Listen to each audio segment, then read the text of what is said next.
Oui, effectivement, j'ai transmis ce virus hérité de mes grands-parents en donnant à mon fils Théodore. En effet. Donc j'ai repris, j'ai hérité de ce virus-là en poursuivant un peu cette démarche d'accompagnement à la création d'entreprises en Guyane avec les coopératives d'activité et d'emploi. Donc voilà, qui s'inscrivent dans la droite ligne de tout ce que tu as pu faire. Comment dire ça? Et donc, c'était quoi la question? S'il te plaît, secteur d'activité. Secteur d'activité. Donc je vais aller plus droit au but. Les secteurs d'activité qui sont importants pour la Guyane, ça va être tout ce qui tourne autour de la valorisation des bioressources.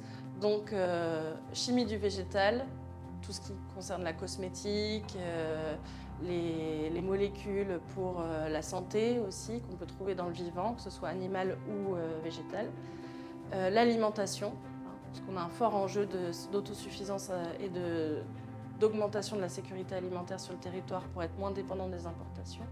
Et puis les éco-constructions et les écomatériaux, donc se loger de manière durable, à moindre coût, sans impacter l'environnement. L'environnement naturel de la Guyane, il est riche, donc, de par sa biodiversité, mais aussi de par la population qui compose le territoire guyanais. Et c'est cette diversité qui suscite l'innovation sur le territoire et qui est source de créativité. Non, je pense que quand même j'ai bien mis l'accent sur le tissu économique parce que pour moi c'est important que la Guyane se développe et que les petites structures prennent conscience que c'est elles qui vont développer justement la Guyane. C'est vraiment là le vivier puisque bon, on n'a pas de grosses entreprises et que les petites entreprises c'est vraiment le vivier qu'il faut développer, qu'il faut prendre en compte au niveau de l'accompagnement. Et les porteurs de projets, il y en a énormément et qui sont formidables. Moi, j'ai rencontré des gens extraordinaires, avec des expériences, des parcours de vie extraordinaires, qui m'inspirent, moi-même aussi au quotidien. Les gens m'inspirent. Et c'est ce que j'aime, le côté aussi social, où on rencontre des gens, on partage nos expériences, nos vécus, nos difficultés, nos victoires. C'est ce qui est bien aussi dans l'accompagnement. C'est une aventure humaine. Est-ce que tu peux me parler du PTAE, ou également appelé la Fabrique des entreprises?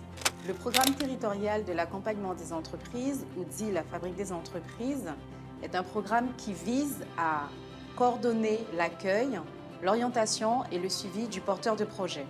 Donc demain, concrètement, effectivement, le porteur de projet devra se rendre sur une plateforme pour pouvoir faire une demande d'accompagnement. Et ce que nous avons voulu mettre en avant à travers cette plateforme, c'est le côté innovant avec l'intelligence artificielle. Parce qu'effectivement, nous avons remarqué qu'il y a un problème de lisibilité et de visibilité des dispositifs et des aides sur le territoire, mais également une rupture dans la continuité territoriale dans l'accompagnement, mais également cette friction dans le parcours du porteur de projet, qui est un parcours très difficile, par exemple pour avoir accès au financement, pour aussi faire ces démarches administratives. Donc la solution, une solution portée par la CTG et mise en œuvre par GDI, c'est de mettre en place ce guichet unique d'orientation et de suivi. Et à travers ce guichet unique, l'avantage pour le porteur de projet, c'est d'être en face justement du bon interlocuteur qui pourra répondre à ces problématiques, mais aussi gagner un temps énorme et précieux. Et on sait à quel point le temps est très important pour un porteur de projet. Alors, les entreprises déjà existantes pourraient être des partenaires, pourraient être des mentors également. Bon, ça se fait dans certains réseaux tels que Réseau Entreprendre sans faire de publicité, mais ça existe que certaines entreprises s'engagent justement à accompagner les futurs porteurs de projets ou les entreprises qui sont relativement naissantes.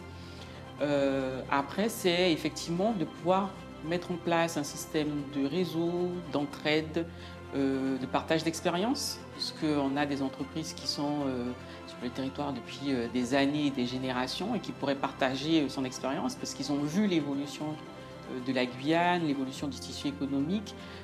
Donc je pense que via des after-work, des networking qui se développent de plus en plus, ce sont des choses qui peuvent se mettre en place et qui seront de toutes les façons bénéfiques pour les autres structures ou les porteurs de projets.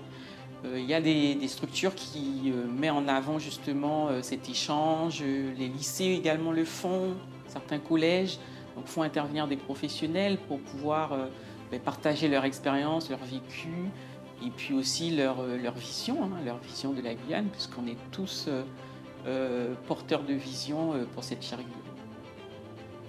Est-ce que tu auras un mot de la fin, Charlène? Le mot de la fin aussi, c'est pour promouvoir, en tout cas parler de mon métier. C'est un métier qui est quand même peu connu. Moi personnellement, quand j'ai fait mes études, j'avais jamais entendu parler du métier d'accompagnateur à la création d'entreprise ou au développement d'activités. C'est un métier que j'ai découvert au début de ma carrière. Finalement, j'en ai fait mon métier. Je ne pensais pas, quand je m'imaginais ce métier-là, et quand je faisais mes études, je pensais que j'allais passer ma vie dans un bureau. Je passe un peu de temps dans un bureau, c'est vrai, mais je ne pensais pas qu'il m'emmènerait au bout du monde, avec des expériences incroyables, et de rencontrer des gens qui ont des projets hors du commun, et surtout qui mettent entre les mains leur projet de vie, puisqu'un projet d'entreprise, c'est un projet de vie et qui nous faut confiance. Et aujourd'hui, on a besoin aussi de personnes qui ont envie de se lancer dans l'accompagnement et que c'est une belle aventure humaine et qu'il faut en parler.